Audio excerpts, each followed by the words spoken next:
সেরে আমরা এখানে এসে হাজির হয়েছি। বাকি সময়টা আল্লাহ তাআলার সাহায্য চাই, জাতির প্রয়োজনে, মানবতার প্রয়োজনে, দিনের প্রয়োজনে আল্লাহ তাআলা আমাদের রাস্তা সহজ করে দেন এবং নিরাপদ করে দেন। নির্বাচনের আর মাত্র হাতে গোনা 7টি দিন বাকি আছে। এই নির্বাচন অতীতের কোনো নির্বাচন নয়, এটি নতুন বাংলাদেশ গড়ার নির্বাচন। প্রায় 1,500-এর মতো জীবনের বিনিময়ে 34,000-এর ঊর্ধ্বে জুলাই যোদ্ধাদের রক্ত, আহত এবং মুক্তকরণের বিনিময়ে আজকে এই নির্বাচন। 54 বছর নির্বাচন হয়েছে, সরকার গঠন হয়েছে। যারা সরকারে এসেছেন আসার আগে তারা জনগণকে সুন্দর সুন্দর কথা শুনিয়েছেন, ওয়াদা দিয়েছেন, কিন্তু ওয়াদার জায়গায় রয়ে গেছে, ওয়াদা তারা বাস্তবায়ন করেননি। যার কারণে সমাজে বৈষম্য দেখা দিয়েছিল, অপরাধ চরম মাত্রা ধারণ করেছিল, দুর্নীতি গোটা সমাজকে একদম ডুবিয়ে দিয়েছিল। এর বিরুদ্ধে আমাদের যুব সমাজ ফুসে উঠেছিল একটা মাত্র স্লোগান, উই ওয়ান্ট জাস্টিস। আমরা ন্যায় বিচার চাই, আমার বাঁচার জন্য অধিকার চাই, শিশুর জন্য শিক্ষা চাই, যুবকের জন্য কাজ চাই, মা বোনদের জন্য নিরাপত্তা চাই, ব্যবসায়ীর জন্য নির্বিঘ্নভাবে শান্তিতে নিরাপদে ব্যবসা করার পরিবেশ চাই, কৃষকের জন্য জমিতে নিরাপদে উন্নত মানের ফসল ফলানোর সরঞ্জাম চাই, শ্রমিকের জন্য তার শ্রমের ন্যায্য বিনিময় চাই, কর্ম পরিবেশ চাই। এই সব কিছু ছিল উই ওয়ান্ট জাস্টিস। আমরা ন্যায় বিচার চাই। বাংলাদেশ জামাত ইসলামের সবথেকে বড় মুসলিম সংগঠন বাংলাদেশে। আর কোন সংগঠনের শীর্ষ 11 জন নেতাকে শেখ হাসিনা সরকার পূরণ করে নাই। আর কোন সংগঠনের নিবন্ধন কেড়ে নেয় নাই। আর কোন সংগঠনের প্রতীক কেড়ে নেয় নাই। আর কোন সংগঠনের সমস্ত অফিসগুলো তালাবদ্ধ করে রাখে নাই। আর কোন সংগঠনের নেতৃত্বের বাড়িঘর বলডোজার দিয়ে ভেঙে দেওয়া হয় নাই। আর কোন সংগঠনকে শেষ পর্যন্ত নিষিদ্ধ ঘোষণা করা হয় নাই। এটা একমাত্র সংগঠন বাংলাদেশ জামাত ইসলামী। তবে আমরা বিশ্বাস করি যারা সরকারের বাইরে বিরোধী দল আমরা ছিলাম, সকলেই মজলুম ছিলেন। শুধু বিরোধী দলীয় নেতাকর্মীরা মজলুম ছিলেন না, এদেশের 18 কোটি মানুষ মজলুম ছিল। আলেম ওলামা মজলুম ছিলেন, ছাত্র জনতা মজলুম ছিল, সাংবাদিক বন্ধুরা মজলুম ছিল, সুশীল সমাজের সদস্যরা মজলুম ছিল, ব্যবসায়ীরা মজলুম ছিল, কৃষক শ্রমিক সকলেই মজলুম ছিল। আগস্টের 5 তারিখ যখন আল্লাহ তাআলা সাময়িক মুক্তির ব্যবস্থা করে দিলেন, সেই মজলুম সংগঠন জামাত ইসলামী উচ্ছ্বাস প্রকাশ করার জন্য মিছিল বের করে নাই,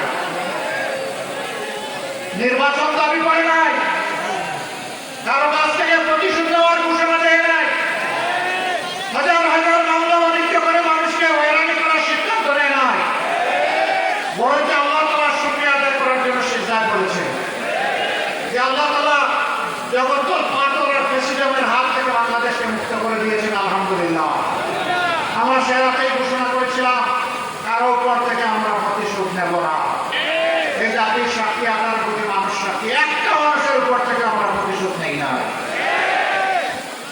আমরা বলেছিলাম আমাদের কর্মীরা, সহকর্মীরা আর্থিকভাবে দারুণ ক্ষতিগ্রস্ত হয়েছে, কিন্তু তাই বলে হারাম পথ আমাদের কর্মীদের উপার্জনের রাস্তা নয়, আমরা চাঁদাবাজি করব না। বাংলাদেশের 18 কোটি মানুষ চাঁদাবাজি আমরা করি নাই। আমরা বলেছিলাম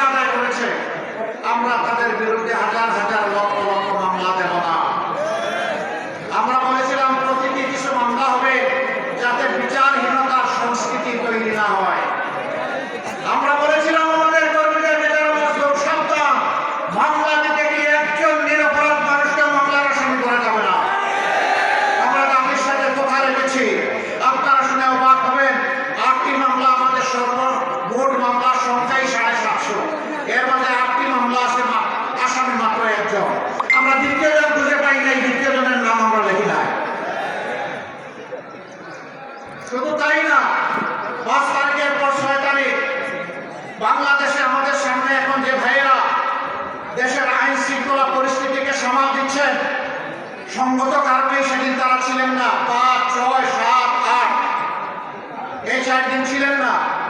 6 তারিখ সকাল থেকে সমস্ত কর্মীদেরকে আমরা নামিয়ে দিয়েছিলাম, যাও এবার জনগণের হয়ে পাহারাদারের দায়িত্ব পালন করো।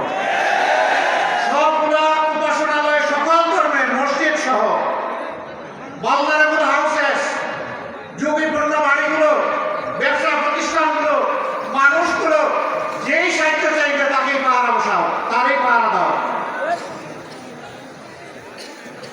পুরো দেশ শুকিয়ে বৃষ্টিতে ভিজে রাউন্ড থাকলো 24 ঘন্টা আমাদের কর্মীরা সেই দায়িত্ব পালন করেছে।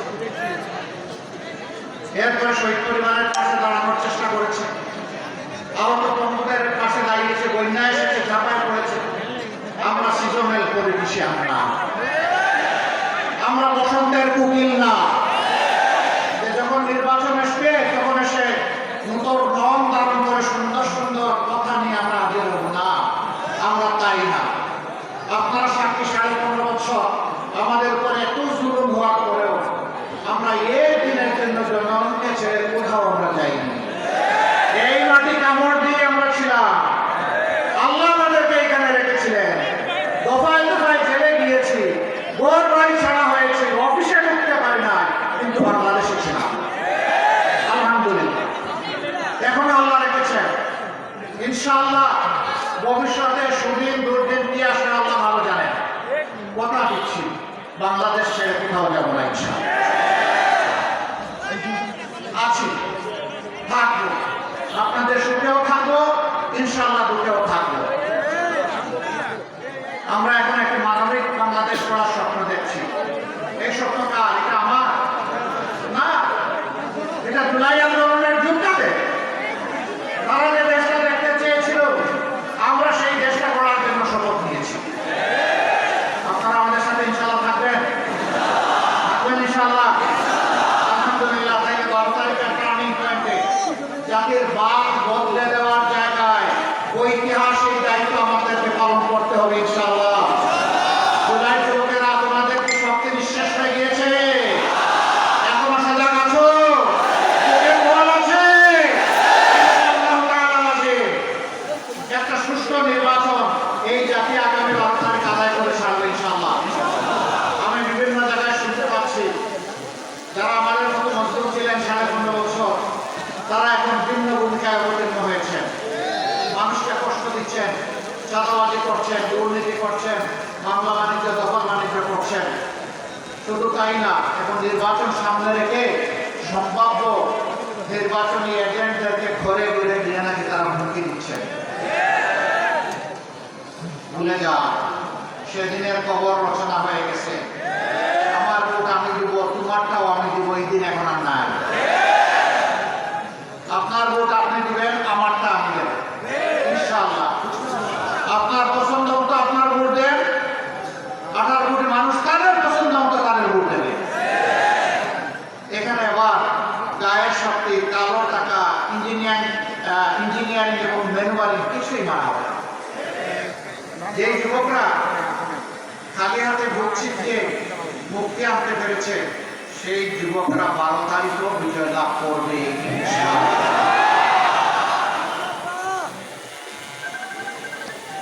আমাদের বুঝে যুবকরা, যুব সমাজ, তোমরা আমাদের কাছে সেদিন মিছিল করে কারো কাছে তোমরা বলনি আমাদেরকে আগামীতে বেকার ভাতা দিতে হবে। কোন যুবক বলেছিল? আমরা, আমাদের যুবকরা কারো বেকার ভাতা চায় না। এই যুবকরা অধিকারের জন্য, কাজের অধিকারের জন্য লড়াই করেছিল। আমরা কথা দিচ্ছি, তোমাদের হাতকে শিক্ষার প্রশিক্ষণ দিয়ে ভরে দেবো ইনশাআল্লাহ। তারপরে তোমাদের মজবুত হাতে কাজগুলা তুলে দেবো ইনশাআল্লাহ। এরপরে বলবো আমাদের বাংলাদেশটা তোমরা গড়ে দাও। আমরা আগামীর বাংলাদেশ তোমাদের হাতে উপহার দিতে চাই। যুবকরা তৈরি আছে? হাত তুলুন। মাশাআল্লাহ, আবার বৃদ্ধবনিতা সবাই যুবক। ইয়েস, তাইলে আমিও যুবক, আমিও যুবক ইনশাআল্লাহ। চৌধুরী প্রত্যাশার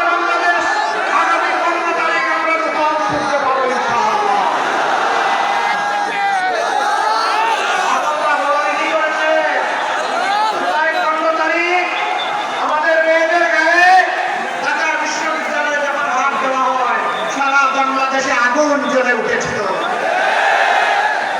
আমরা মায়েদের কাছে গেলি 16 তারিখ আবু সাইদ চিৎকার দিয়েছে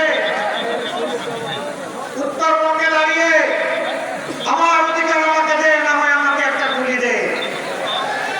সে বলেছিল বুকের ভিতরে তুমুল ঝড়, বুক পেতেছি গুলি কর।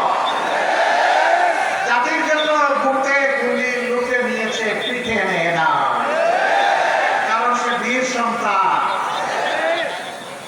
বন্ধুগণ, সেদিন অনেকে বাধ্য হয়ে স্বৈর শাসকের হুকুম পালন করতে তারা বাধ্য হয়েছিলেন। আমরা জাতিকে নিয়ে পিছনে যেতে চাই না, আমরা জাতিকে নিয়ে সামনে যেতে চাই।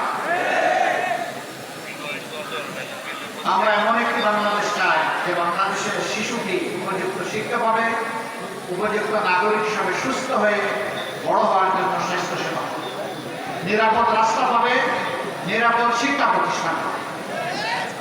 এরপরে যখন বড় হবে হাতের মধ্যে কাজ পাবে, এরপরে যখন আরো বড় হবে দেশটাকে গড়ে দেবে। আমরা সেই বাংলাদেশটা চাই এই বাংলাদেশে আমার মা, আমার বোন, আমার মেয়ের শতভাগ নিরাপত্তা এবং মর্যাদা নিশ্চিত হবে ইনশাআল্লাহ। এটা ঘরে, রাস্তায়, কর্মস্থলে, যেখানেই হোক সব জায়গায় একই হবে। আমরা সেই বাংলাদেশ চাই যে বাংলাদেশের মানুষ তার যোগ্যতা এবং তার অবদান অনুযায়ী মূল্যায়িত হবে। সে ফর এক্সাম্পল, আজকের এই জনসভায় যারা আমাদেরকে নিরাপত্তা দিচ্ছেন তাদের জীবন আর সাধারণ একটা দপ্তরে অফিসে যিনি চাকরি করেন তার জীবন এক নয়। সেনাবাহিনী এবং আধা সামরিক বাহিনীতে যারা সদস্য হিসেবে নাম অন্তর্ভুক্ত করেন, প্রথম দিনই তারা নিয়োগ করেন, আল্লাহর নামে শপথ করেন যে আমার দেশের প্রতি ইঞ্চি মাটি হেফাজত করার জন্য জীবন দিব, কিন্তু মাটি কাউকে দেব না। তাদের জীবন আর আমার জীবন এক নয়। র্যাব, পুলিশ এরকম যারা আছেন শৃঙ্খলা বাহিনীতে, তাদের রাত নেই, দিন নেই, কখন কোথা থেকে কোন ডাক আসে তার কোনো ঠিকানা নেই। তার বেতন আর আমার বেতন এক হওয়া উচিত নয়। সবাইকে সমান দেওয়ার নাম ন্যায় বিচার নয়। যার যেটা ন্যায্য পাওনা তাকে সেটাই নিতে হবে, এর নাম ন্যায় বিচার। আমি আমার রাষ্ট্রের কর্মকর্তা কর্মচারীদেরকে সম্মানের সাথে বাঁচার, জীবন ধারণ করার ব্যবস্থা করে দেব না, আর সে অপরাধ করলে তাকে শাস্তির আওতায় আনবো, সরকারের কোনো অধিকার নেই। আগে তাকে তার অধিকার দিতে হবে যাতে সে মন তুলে মন জান করে রাষ্ট্রকে সেবা করতে পারে। তারপরে যদি কেউ অপরাধ করে অবশ্যই শাস্তি তার পাওয়া উচিত, কিন্তু এর আগে নয়। এমনকি একজন চোর চুরি করার পরেও সাথে সাথে তাকে শাস্তি দেওয়া যাবে না। আগে দেখতে হবে পেটের ভিতরে আগুন জ্বলছে কিনা। যদি আগুন জ্বলে, গুলার জ্বালায়, আগে আগুন নেবানোর দায়িত্ব হচ্ছে সরকারের। ওই আগুন নেবানোর পরেও যদি রুমের বসবাস চুরি করে, তখন তার শাস্তি হবে, তার আগে নয়। আমরা সেই সরকার চাই, সেই বাংলাদেশ চাই, সেই বাংলাদেশে আইন হবে সবার জন্য সমান।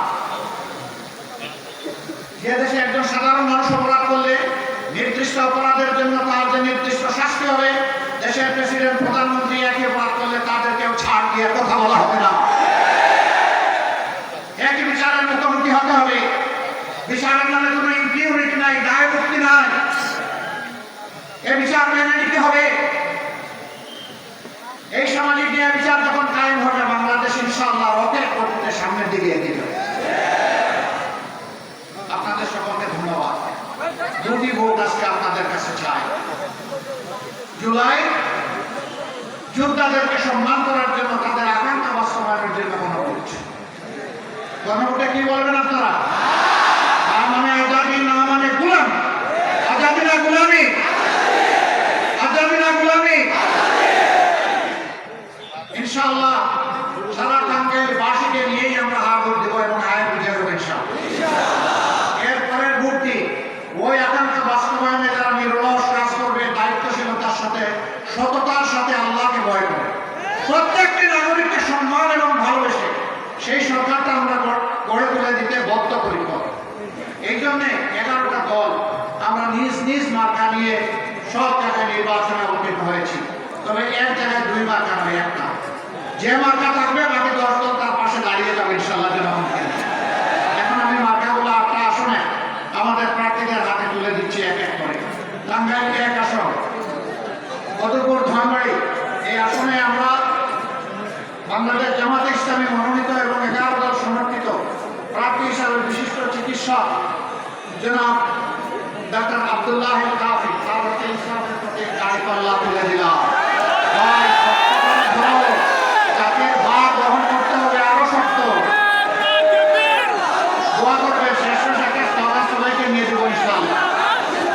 তারপরে টাঙ্গাইল 2 গোপালপুর ভুয়াপুর জায়গাটা ভুইয়াপুর না গোপালপুর এবং ভুইয়াপুর এই আসনে আমরা